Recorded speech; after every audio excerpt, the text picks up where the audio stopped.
Lovely. Okay, welcome everyone to our Summerwood Place quarterly update webinar. We've got Sam with us to run through his presentation. We're aiming between 20 minutes and half an hour, and obviously leaving some time at the end for questions. If anyone has anything that they would like to ask Sam, obviously pop it over in the chat box towards the right hand side, and we'll get towards that at the end. Otherwise, Sam, I'll leave you to it. Thank you, Jess. Good morning, everyone, and thank you for joining me today, updating with how we've been doing on Summerwood Place for the last 3 months, but also a little bit of a look into the future. Going to mix it up a little bit this time around. I haven't given as great of an update as to the overdue loans as perhaps I have done in the past.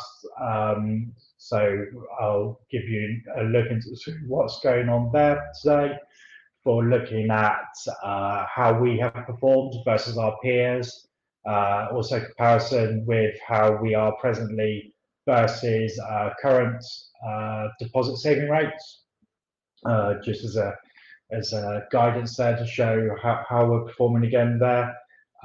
Before talking a little bit about the current market environment, not within a wider multi-asset perspective. Obviously, for that, there's the Cape Berkshire webinar if you are clients of AWM for later on in this month, where I'll go into that in a lot more detail. But I'll just talk a little bit about what the implications could be for Summerwood Place there. So just went over that. Just a quick reminder of, as always, as to the redemption processes and timelines. Call it redemption processes. It's more of if there's a need for shareholders to dispose of their shares.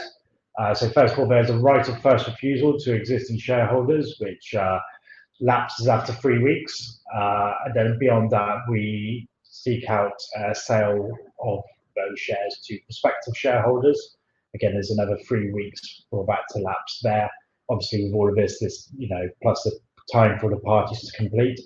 Then after that, if there are aren't buyers for the existing shares, Summerwood Place seeks to purchase your shares out of our own capital. It's an indefinite time frame for that because it's quite a lot of paperwork involved to go through it, and you're relying on Companies House and HMRC being quick with their turnarounds, etc. But we seek to complete that within 6 months. As you know, it's not a formalised process, but it's one that we've put into effect and we've proven many times, and it's worked quite well. Again, just another reminder on what the option is for Mark. As director, if there is a situation where there's a large amount of requests for equity redemption stroke sale, just to make sure that there's fairness with all shareholders. So directors can, in effect, gate the redemptions process if there's an element of liquidity run. That's just to make sure that we don't end up selling off, the good parts of the book just to meet those share redemption requests. So make sure that we're left with a good book. But the current planning for that is that if those requests exceed 10% of the net asset value, which at the moment would be approximately 1.6 million, that there would trigger the gating of further redemption requests until we process the existing ones out. Should it be triggered, we would put out to shareholders a continuation vote just to see, are you all happy with the current plans for the business, or would you much rather a wind up? If the vote is for cessation, we would seek to redeem shareholders' capital out of all cash that we have, etc. As and when loan redemptions take place, we wouldn't be giving out a monthly dividend apart from when loan redemptions occur. The The majority of the loans are 5 years or less. However, there is one loan which has, that's slightly incorrect now, I think it's actually 8 years remaining. So it could take up to 8 years for full redemption to occur. If there's a vote against wind up, once Mark feels that liquidity within the businesses has improved, we will then open it back up. So just looking at a loans update there, you've got a good comprehensive update from my contacts at Cropland yesterday. Leicester Care Home, which is overdue, they've asked for a redemption statement for the 11th of April, so it looks like they're going to repay tomorrow, which is nice. Prenton Industrial's been overdue for a month. Cropland's are issuing a formal demand for payments by next Friday. If not, receivers will be appointed. And Shirley Mixed Use and Shirley Retail there is expected to be a month overdue, end of May. One thing I'd point out though, this is the advantage of Summerwood Place with the diversity of the loan book. All of those loans together make up less than 1% of the net asset value. So in a very hypothetical situation where they all defaulted and there was zero recovery, which, you know, these are secured against property assets at typically 65% loan to value, so it would have to be quite a bad situation for us not to get 100% recovery. We would end up there with, at worst case scenario, a 1% hit on the book, but certainly nothing now at present to give concern. Bridge Invest, got one loan there which is due for repayment today. Just waiting for confirmation with platform as to what the exit plan progress is with that one. However, that only makes up 0.3% of our net asset value. And we have a few loans that we took on at the inception of Summerwood Place. I call them the peak energy portfolio loans. That's been pushed back to quarter four 2025. I kind of see that going into 2026. But one thing I'd like to point out is that on an £11.5 million collective value business, this only makes up about £40,000 worth of loans. So it's less than 0.1% of our asset value there. Nice and low indeed. Beach Equity, all a good standing. Indirect, we have had one slightly more concerning update this month. So one loan has just finished its capital payments holiday. So it originated 13 months ago, and the first payment was due the 1st of April, and it has not been made, and communication has been sparse. There is a meeting scheduled for this Monday coming. The current internal planning is that if we don't get successful actions, the plan in place at that meeting, then we will be immediately appointing solicitors and therefore receivers. Also, as of Monday morning, the interest rate changes to 13.5% as the default clause gets triggered. One thing I'd like to point out there is that it's secured against a residential property on the first charge. The current LTV is about 70% all in. So I'm expecting full recovery here. It's just never nice to have to go through this process, but we're going up to 13.5% interest on that. So in some ways, this is what I find sometimes interesting in this business is sometimes when things go into default, it works out to be a better outcome for the portfolio just because you're then locked onto a higher interest rate, but we've got good headroom there on what's left in terms of equity in the secured element.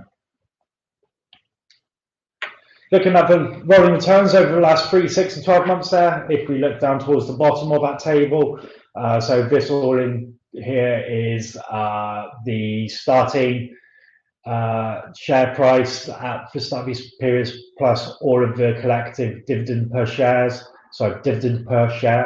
amounts has gone through every month, and the share price at the end of last month. Collectively, we see that although things have come off a little bit from, say, the second quarter of last year, We are still looking at a total return annualized, nice and smooth there of over 6%. So that's very nice to see there. I think that we're still in this kind of area of 6% plus. If you look at I think I've got it on the next slide. Down in the bottom row here, we're currently running at an earnings yield to shareholders after corporation tax of 6.33%. Nice and healthy there, with cash, idle cash within the business being nice and low, less than 1%. So being very good at being able to, as new share capitals come in or new loan capital, we've had some loan capital coming this month, hence why, this quarter, hence why we've got interest payments due, but that's been at a blended rate of 5.75%. It's the number it needs to be under is a EBITDA number, so it gives a good healthy margin there. We've been able to borrow in at 5.75% and lend it back out at just south of 9%, so a good healthy margin. So yeah, expecting this kind of area of returns to continue for some time. When we compare that to our peers, see if on average it says 2.78. In fairness, that's been hit down quite a bit by the Octopus negative number there of -2.69. But we can see there in general the 12-month performance of ourselves versus literally all peers in the VR space there, an outperformance there in the region of 2 to 3%. So very, very happy with that. Long may it continue, which is very nice. Comparing that 6.33%, or a little bit more than that even, percent of portfolio with what's going on in savings market at the moment with a whole of market provider. You see here now that in terms of personal and joint, you're talking now 2% less than Summerwood Place.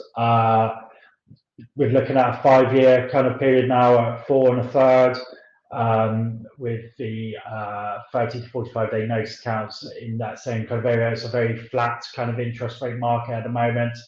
What I would say though with this is I'd expect these rates perhaps to drop a bit further in the next couple of months, whereas we're kind of fixed in with whether these rates are going to be up for a little bit longer yet. So our spread versus the savings rates could continue. Even more so the case on corporate accounts and limited company accounts. Limited company accounts are typically around about 0.1% less than a personal savings rate. So nice healthy margin we have going on there indeed. Just wanted to talk a little bit about the current market environment. Sorry, I've actually gone through my slides incredibly quick today. That's what I have when I don't have Mark next to me to be able to bounce discussion off of. So obviously I'm not going to talk about what this means for wider assets with regards to equities, etc., but more kind of what this means for Summerwood Place moving forward. We're probably in an environment that, regardless of today's announcements of the pause, let's not forget that key term there, pause. These aren't a cancellation of the reciprocal tariffs. They may very well come back in 89 days. What I'd expect is some areas of the gilt curve to increase a little bit in yield. What that will mean is that we will have higher origination rates, especially as the high yield spread. So that is the yield over and above what the risk-free or the gilt rate borrowers are paying will definitely be increasing somewhat. That's not going to go down to the level it was about 6 weeks ago, which was incredibly low. That creates a good environment for us for origination of new loans, particularly on that high yield spread opening up. That is one thing that we see a real high correlation between that opening up and us offering enhanced spreads over and above savings rates.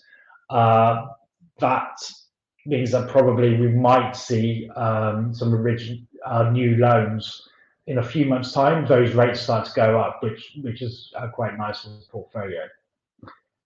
In a hypothetical recession scenario, so if we go back to the situation 2 days ago, where the tariff situation looked like the US was going to go overdo it on tariffs, to put it mildly, and end up with negative growth, which will obviously, all of these factors will cascade on to the UK, etc.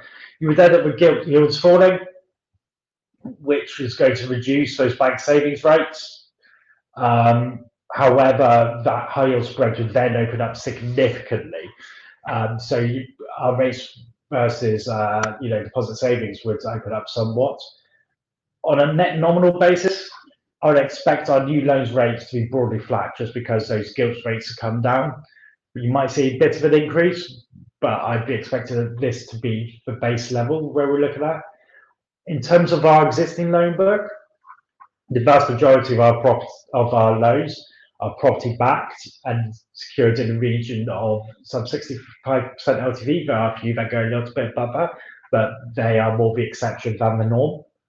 And the business loans that we have been doing for the last 5 years, this has been the long-standing principle of myself and Mark, is that we very much prefer those with what we call sticky revenue streams that are contracted in for many years, and that they aren't awfully affected by wider demand in the wider economy. Those elements there, that's why we favour them, because it means that when we go to a downturn environment, we end up with having still those nice stable incomes coming into the businesses that we've lent to, which helps support our interest payments. And not just that, those kind of businesses, they become more appealing to investors and lenders anyway in a downturn environment. So when they come to refinance loans, if they don't pay off the capital, they will find that they will have no shortage of refinanciers, which is quite nice. Which actually brings me to the end of today's presentation, which is incredibly fast-paced for me on these. Normally I'm another 5 to 10 minutes. But I would like to spend this opportunity to answer questions from any and all people on the call. So we've also got some internal to AWM people on the call today. So I'd love to have any questions from them as well, but also particularly from the 3 or 4 shareholders I also see on the call, would love any thoughts, etc. that you may have, or any questions that you perhaps feel nervous about putting out into public space. Obviously, feel free to email them across there as investors@summerwoodplace.com, and I can email them back to you individually. But I think the portfolio is in a good place. We're well diversified, cash is low, and we definitely have loan inquiries backing up. We've got around about £3 million worth of loan inquiries. So even if we ended up with a situation where we had lots of redemptions or lots of new capital come in, I could get that out of the door quite nicely. And these are again into businesses with sticky revenues or into property-backed loans. So nice security on what's happening there. Jess, you look like you're about to say something. No, I was just going to say as well, obviously, we do send out these slides as recording emails as well. So if you do sign up and can't attend, obviously you will get a copy of it. And if off the back of that, you have any questions, then contact Sam. But we don't have any questions come through at the moment. So I can pop up the survey. And then, as mentioned, obviously reach out to Sam. His details are there if you do have anything further that you want to clarify with him.